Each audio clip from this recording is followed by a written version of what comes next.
A biblical perspective on life, culture and current events. This is 2020 on Vision.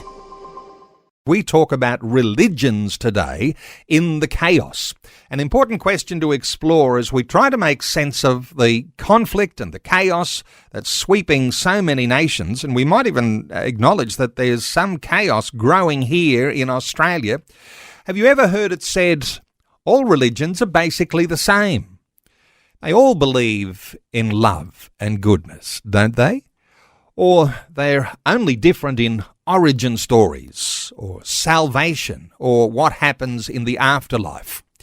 Well, it might be an eye-opener to discover that there are things about our Christian faith that are very different to other world religions, like, say, Islam. Well, Dr. Mark Durie is our guest through this coming hour. He's founding director of the Institute for Spiritual Awareness and senior research fellow at the Melbourne School of Theology. Dr. Mark Durie, a special welcome along to 2020. Great to be with you again, Neil.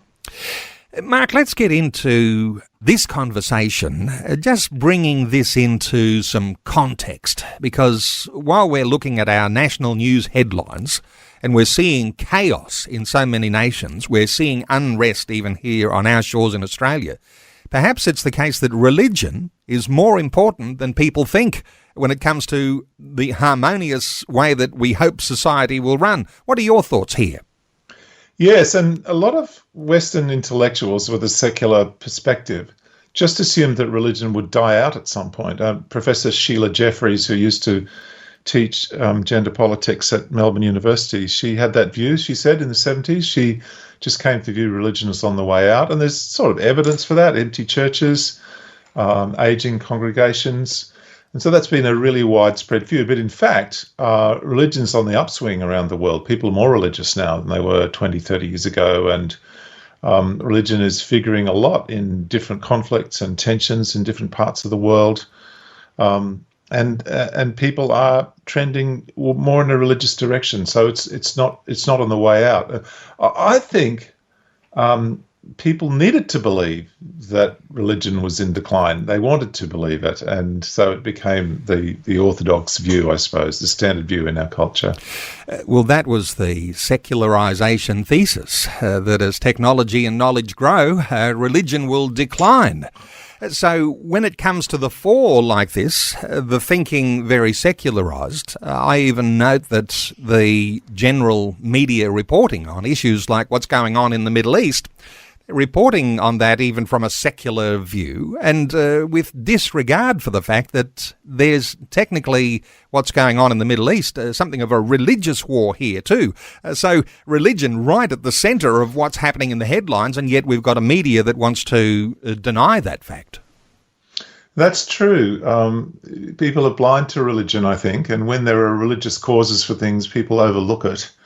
I just recently published a book called Double-Minded on Christian attitudes to sexuality and the influence of that in culture today. And one of the things that secular people have trouble with is the vitality of conservative Christianity, that in fact it's more liberal and progressive Christianity which is dying out and disappearing. And so people underestimate the force of faith even in Australia.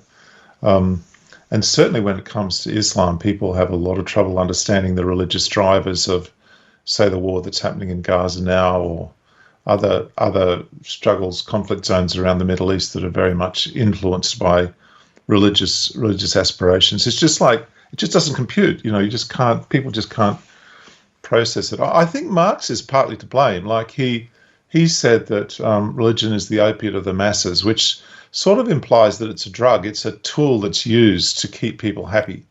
And that does imply that it's not a cause of anything. It's just something that maybe the rich use to exploit the poor, but it's not actually a formative force. And that's a great mistake. Religion shapes people's lives in really profound ways, if only we would open our eyes and see. And interesting, isn't it, that when we think of our Christianity, of biblical values that actually lead to freedom, compare that with the Marx view, which ultimately leads to somebody in control, and usually by way of tyranny. Those sorts of things can certainly be proven to be wrong, and that there is a certain freedom that comes from appreciating this biblical view. Let's talk about religions, though. There's a commonly held view, Mark, that all religions are the same. What are your thoughts here? Yeah, people sometimes say many paths to the same mountain.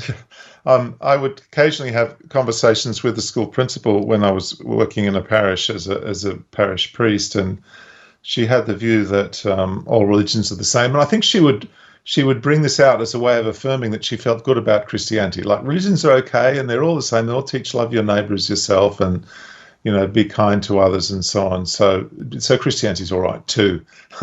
And I was really struck by these conversations because I don't think it's true. Religions are quite different. I mean, the 99% of the difference between Australia and Saudi Arabia is religious. It's caused by religious differences. And religions has a very powerful influence on people's lives, and it really shapes the destiny of nations. It certainly can drive conflicts as well. And I've often wondered, why people are so resistant to the idea that religions could be different. I mean, obviously, in politics, people understand that different political persuasions produce different outcomes. North Korea and South Korea are different, very different. And they're different because of political ideology. Why shouldn't faith ideology that deals with the most fundamental questions of life and what it means to be human, why shouldn't that produce different societies and make a big difference in the quality of life? So it's really often I've been puzzled to think about why are people so allergic to the idea that there could be significant differences between faiths, and I've come up with a few possible reasons. I think one reason, apart from the influence of, say, Marx and so on, is that if all religions are the same, you don't need to think about it. You can just have your own religion. It'll be the same as well. So that's that great relief. You don't need to worry about God. Don't need to go to the church. Morality, well, make up your own. It's fine. I mean, all religions are the same. So it sort of lets you off the hook. It enables you to have a good long sleep in on a Sunday morning. You just go your own way, and you can be terribly tolerant at the same time. Because you can see all religions are the same. I know you love history, and just thinking off the top of my head as you're sharing those things, while people will talk about what happened 500 years ago in the Reformation, and beyond the Reformation, you had a religious war, the Protestants versus the Catholics. And this sort of fizzled out a little, 100 or 200 years later when people said, well, let's give up on all of this. If Christians are infighting, Protestants versus Catholics, why don't we all just go shopping instead? And what you're sharing is this thought that somehow or other people don't want to recognise conflict between religions. And so therefore, in order to make them neutralised, they try not to think of them at all. And so that then leaves a space open, doesn't it, for this sort of idea of let's go shopping instead. And then there's a materialist aspect of how we are. But then we deal with the consequences of what happens when things begin to fall apart. Any thoughts on that? Yes, I think that's right. And this idea that religions are sort of all the same and they don't really make any difference means that when there are conflicts, people look for grievances, and they'll say, if we can resolve the grievances, for example, if we can deal with Palestinian grievances, then there'll be peace, just to give one example. Or the US have been trying to deal between Armenia and Azerbaijan. Azerbaijan says that Armenia is Western Azerbaijan. They act as if they want to conquer it, as if they don't want Armenia to exist. And then the Western outsider comes in and says, oh, what are your grievances? Let's resolve the grievances and we'll find a win-win situation. But actually, it's not grievance that's driving the conflict. It's a religious vision. It's a vision that this land belongs to our faith. And it's similar, I think, similar issues in Gaza. It's you can resolve differences, resolve grievances until the cows come home, but you'll still find that the driver of the jihad is something much deeper and harder to shift than even just land rights, for example. So that causes a lot of harm. I think people misread the reasons for conflicts and misunderstand them and try and fit them into their own framework, which without actually understanding the religious motivations. For the Christian listener today, Mark, the thought that all religions are the same, because we would tend to interpret what other religions might believe because of what we've been taught in our own Christian context. But is there a marketing issue in play here? Because, as you'll know, Islam is promoted as the religion of peace.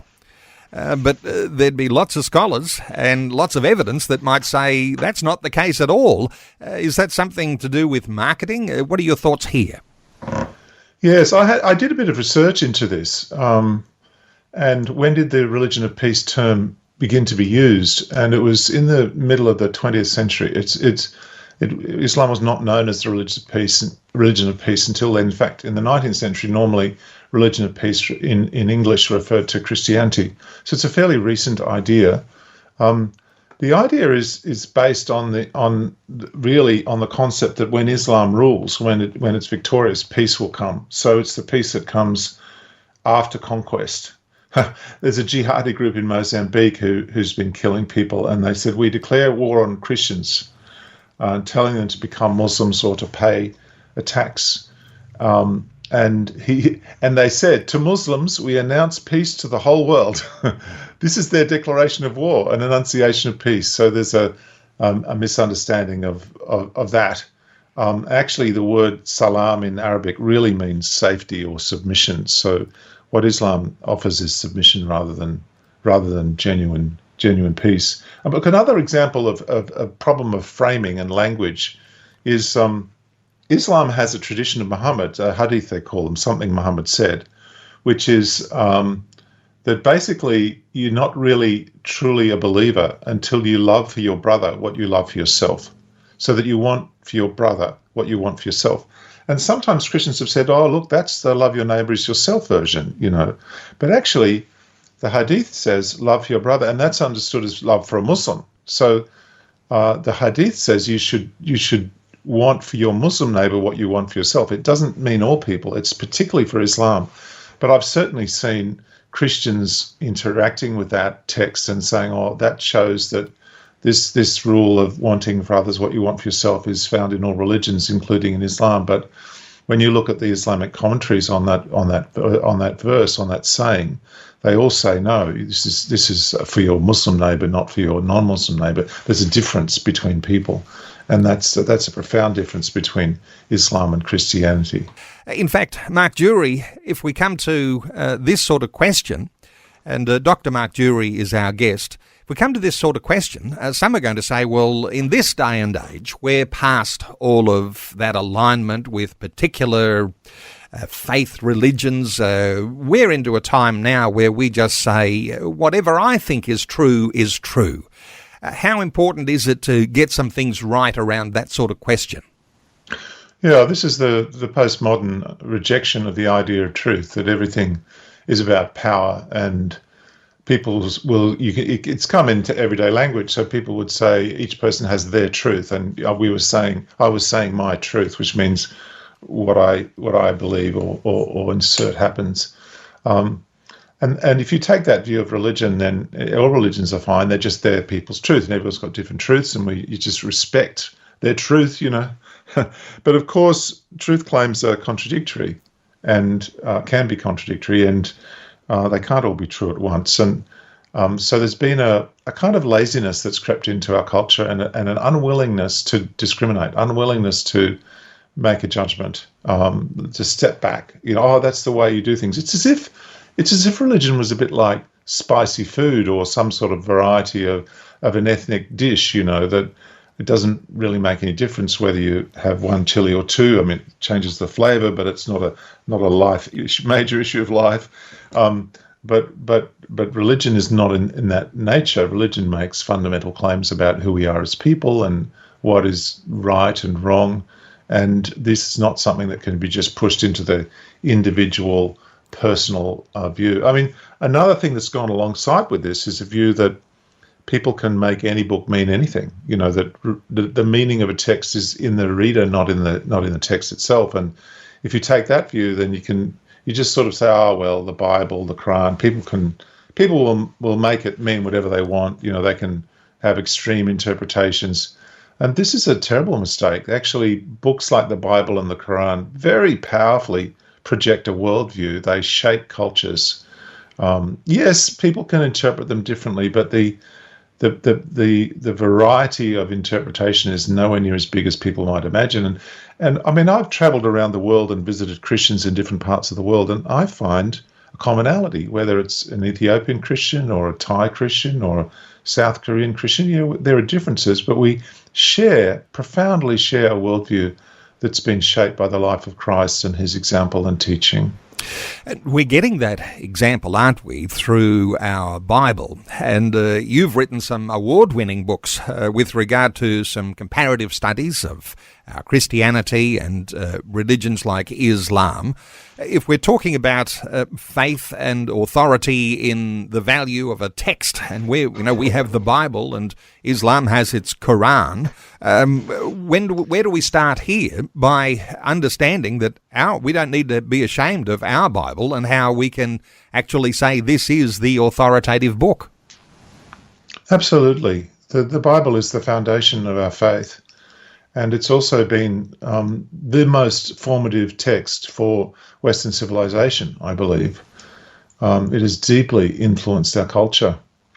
Just to give you a small example, the view that you can disagree with someone without wanting to punch them, you know, that you can criticize someone's ideas without attacking the person.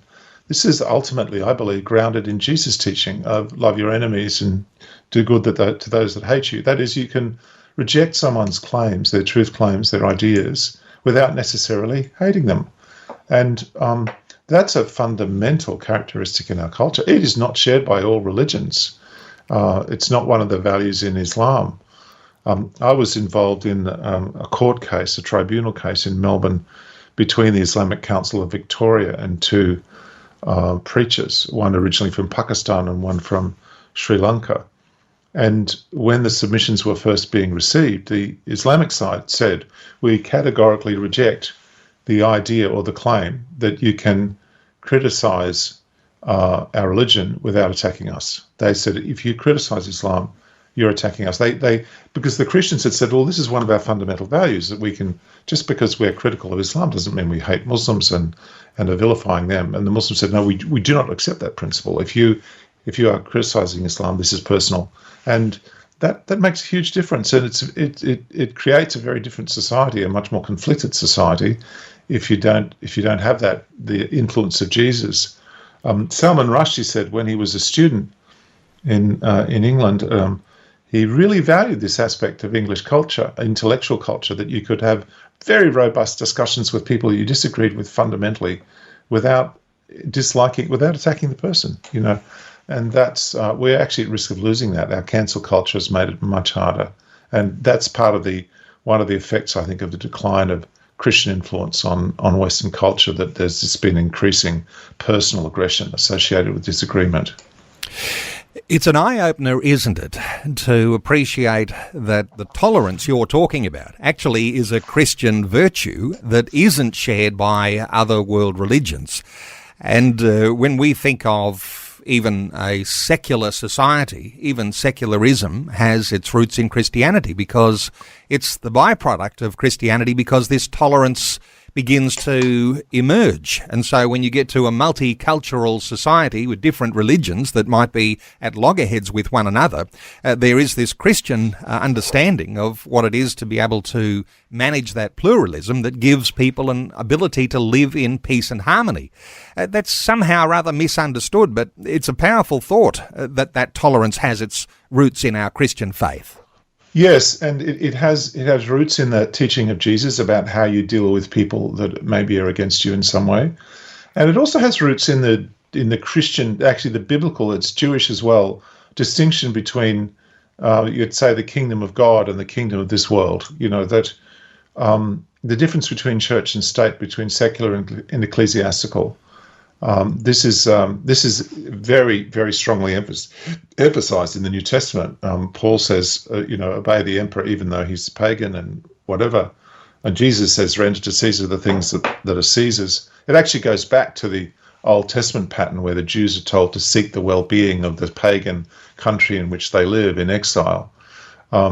So that foundation of the difference between, if you like, between Moses and Aaron, between the political leader Moses and the cultic leader Aaron, that has deeply impacted Western culture. And in fact, it's really interesting. Ibn Khaldun, who was a Muslim medieval scholar, and he wrote books that are considered to be original, interesting texts in political science, he criticized Christian Europe, for separating church and state. He said, you fight for all sorts of political reasons. We fight for Islam.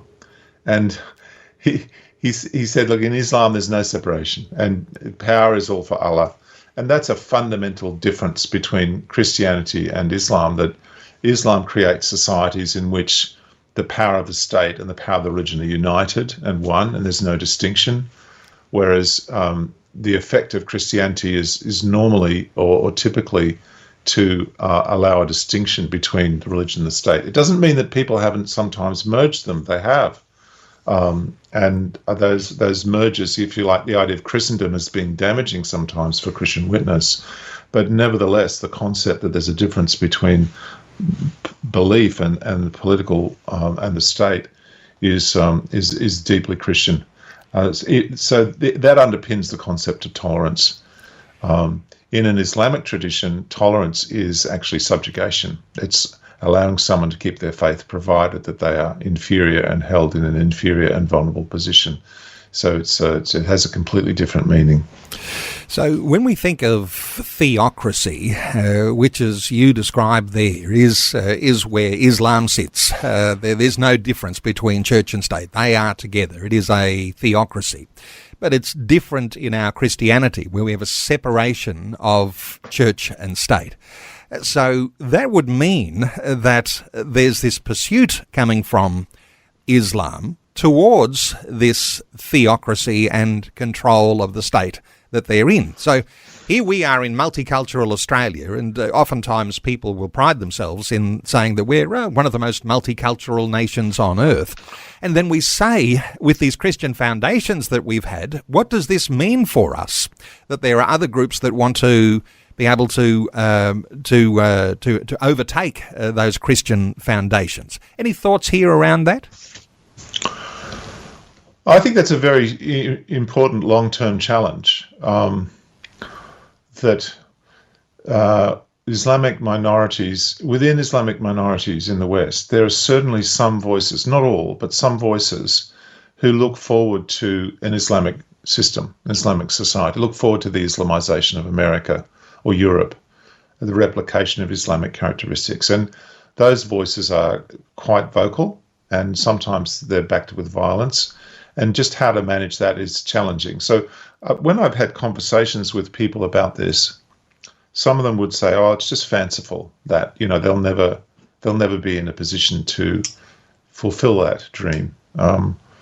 But nevertheless, even along the pathway, the long, slow pathway of change and transformation of a culture, there are many kind of points of challenge around this. And I think countries like the UK, they need a will to maintain the separation between church and state, because they'll increasingly come under pressure to break down those differences and to integrate faith with, in a bad way, faith with politics. And I think Christians need to find their voice and speak up about these issues as well, and be able to speak robustly for a Christian worldview in which politics and faith are kept distinct. But yes, it is a challenge for us. Mark, just to pick up on some things we were talking about just before the news, we talked about theocracy and the thought that in the religion of Islam, you've got no separation of church and state. It basically is a theocracy. The church really of Islam dominates.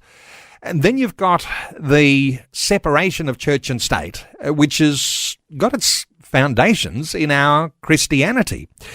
Let's talk about that, because you can take that another step deeper for us when we talk about the way that this separation actually works. And we often will talk about a separation of powers, a conversation that comes up when elections have been called and such things. But what are your thoughts here around separation of powers?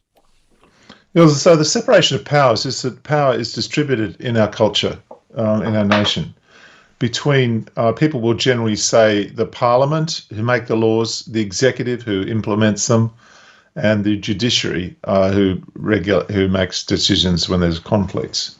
And the idea is that these are meant to be independent, so judges shouldn't be at the beck and call of parliamentarians. Public servants should have some loyalty and consistency no matter which party is in power. They should be there to serve the nation, not to serve the party. And the reason why that separation of powers developed over centuries is, I think, grounded in a Christian concept, a biblical concept. And that biblical concept is that human beings are capable of great sin. There's evil at work in the world. It's an idea that's really developed in Genesis, in the story of the fall, and then Noah's flood, and later developed all the way through the Bible, actually, that human beings will do wrong, they'll do harm. And one of the ways of dealing with that is to minimize the risk of harm by sharing power, separating power into different silos. So if you give all power to someone, there's this saying, power corrupts, absolute power corrupts absolutely. So you spread the power around. And I think that's a Christian legacy. Certainly it's completely opposite to how Islam works. So in Islam, the king is sort of the head of everything, or the ruler is in charge of religion. And Muhammad was the general, the chief justice, the high priest, the head of state. He combined all powers in himself, and that influences Islamic society. So the question is then that we could ask is, if the separation of powers is a Christian inheritance, it's a result of a Christian sensibility about the dangers of people being corrupted because of our tendency to do wrong, because of the reality of sin, which is a very unpopular word these days. It's because of sin that we have the separation of power, because of the reality of sin.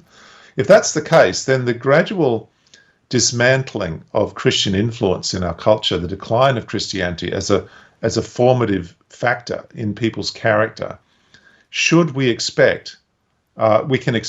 end up in causing an erosion of the separation of powers. And actually, that's exactly what we're seeing.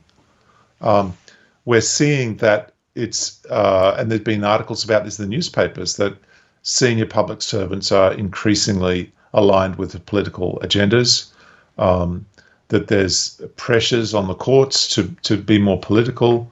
One of the complaints in Victoria has been that the whole of the public service has become politicised. And that's one of the difficulties that Victoria is facing in getting out of its current financial problems. And there is I think there's evidence that these boundaries are sort of breaking down, and this is unnerving, especially if you take the view that human beings are sinful and we need to have checks and balances to stop sin going crazy. Like, from a Christian point of view, the fact that communism ended up killing scores of millions of people is hardly surprising, because if you take away those checks and balances and give all power to one big idea, and you deny the reality of human sin, then sin in that context can run rampant, and that's exactly what it did in communist countries. So I think this is a really good example of how Christianity has influenced our culture, and also how that influence is declining. And it's something for us to watch, whether our journalists, our thinkers, our politicians, whether they'll be actually defending this principle or helping to helping to dismantle it. And this is something I'm quite deeply concerned about in terms of our well-being as a culture. It's a sort of not so visible but very powerful influence of Christianity. I mean, I think what's happened now in our culture is that people believe that human beings are basically okay, that they're not sinful, and people think the idea of sin is a kind of terrible idea. And so if people are basically okay, then they're basically good, and everything will be fine. They just need a bit of guidance, In fact, you deliver just a wonderful illustration and the evidence for biblical truth, because, as you say, sinfulness needs to be contained, and the separation of powers does that on a national level. So I'm going to ask you, Mark Durie, your thoughts here. Is there need for some rules around what happens when you've got these politicisation happening, whether it's the public service or whether it's corporate activism and people taking sides in all sorts of debates that are going on at the moment? Is there some sort of need for rules that might actually help contain this separation of powers and some levels of harmony? One of the challenges is that you can introduce rules, and people do have rules, already, to some degree. But the problem is it's the character of the people that sustains the culture. So you could make rules for public servants that they shouldn't be too political or whatever. And you can set up anti-corruption commissions and other things to try and protect these separations. But if the people themselves in their heart of hearts don't believe in the possibility, the reality of sin, if they don't see themselves as being corruptible, if they don't see that what they're doing is itself potentially dangerous if they accrue too much power to themselves, if they're not able to see that, then no amount of rules will be enough. So one of the problems is that it's the formation of character that keeps a nation on track. And we have sort of walked away from that. And one of the symptoms of that is actually all the compliance that everyone has to go through. There's so many rules and regulations that are affecting universities, schools, churches, religious groups. Every year there's a whole new layer of compliance that's required of us of one kind or another. And all that is driven by, I think, by the idea that the state has to make sure people are good. So they have to make lots of guardrails to keep them in check, and prevent harm. We get new ones all the time. And this is an issue in employment as well, more and more compliance. But fundamentally, unless people have an awareness of goodness, unless they have a good character, unless they have virtue, no amount of compliance will actually save the day. And so we are actually increasingly reliant on rules and compliance to substitute for the decline of virtue and the loss of a vision of what a healthy human character looks like, which itself was developed in the awareness of the reality of sin and the need to counteract it. So we're in difficulties in that area. The character of the people, that's the thing that sustains the culture, as you say, and that's just gold, to just capture that imagination for a moment, that the character of people is important. And as you say, if you start to lose the momentum of the character of people helping to shape the nation, then the state tries to step in and make the people good. Is there a response here that has to happen? I guess it starts with every individual, but being more vigorous with our Christian engagement around these sorts of things. As you'll know, Mark, and you travel and you speak widely, there's not too many people talking about the sinful nature and how sin corrupts humanity. And somehow or other we go along with what people try to tell us, that we're all good from the beginning and we're not sinful at all. Thoughts here on how you actually get more vigorous and engage in these areas?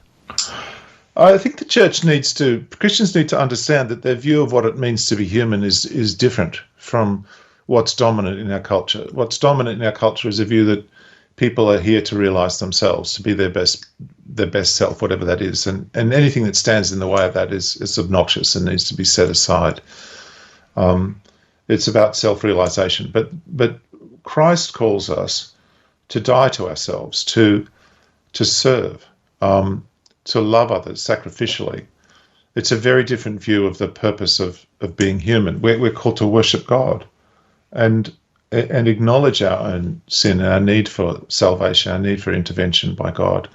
So I think that Christians need to hold on to that reality, their view of the human person. They need to know that this will be objected to. The culture will not be happy with them holding this view because it inhibits that self-realization ideology in our culture. And we need to be confident in speaking out and explaining the consequences of walking away from that view of the human person. I mean, we need to have Christians who will actually say, look, this sense of disintegration we're seeing in different levels of our culture, this is actually due to quite deep rejections of the biblical heritage. So that is necessary. People need help to do that, that's true. But I think Christians also need to realize that they will be disliked for having a view of the human person that's out of step with the times. It's inevitable. And they need to actually not feel afraid and not kind of contain themselves. They need to speak clearly and graciously about what they believe and to be clear with each other as well. Let's come back to some more perhaps obvious differences between religions and talk about the rise in anti-Semitism as it's happening around the world. And you might say the trigger for that has been the October 7th invasion, terror attack that happened against the people of Israel.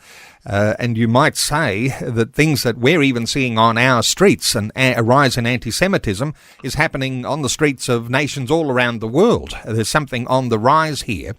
When we come to these thoughts of anti-Semitism, and there's an opportunity there for us to think as Christians, because what we're talking about here is, if we're talking a religious war, the Jews and the Jewish religion and Islam, with what's happening in the nation of Israel and with Hamas and in Gaza, as Christians looking on to that, how do we think of the differences between these religions and where we might sit and what we might need to be attentive to, Mark? Yeah, there's definitely been a rise of anti-Semitism, and it's been going on for decades. I've been aware of it for more than 20 years, and I was preaching about it 20 years ago. So it's been building, and some of it is driven by Islam. Islam's foundational text, the Quran, is very negative towards the Jews, and I can constantly hear verses of the Quran being quoted in the mouths of people like Hamas leaders and other Muslim leaders around the world. And there's been a rash of anti-Semitic statements by Islamic leaders all over the place in recent days.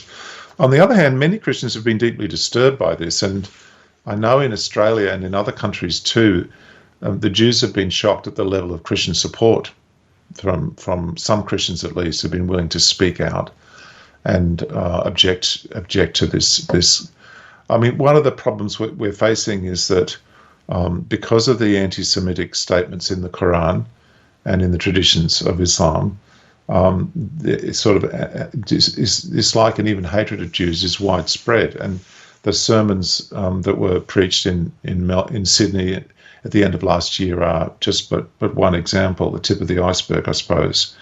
And we face a challenge in our culture that the police said they couldn't intervene with the anti-Semitic protests in Sydney outside the Opera House. And one of the challenges is that the state does need to have laws that it allows them to, in some ways, inhibit or suppress extreme statements of hatred and prejudice against people based on their religion or their race. But there are dangers in that as well. And one of the problems is that we have a sort of policy for religion where one size fits all, but actually religions are quite different. And they're not all the same thing at all. And so we've got a difficult challenge ahead in terms of our legal system to try and limit vilification of this kind without limiting Christian freedoms.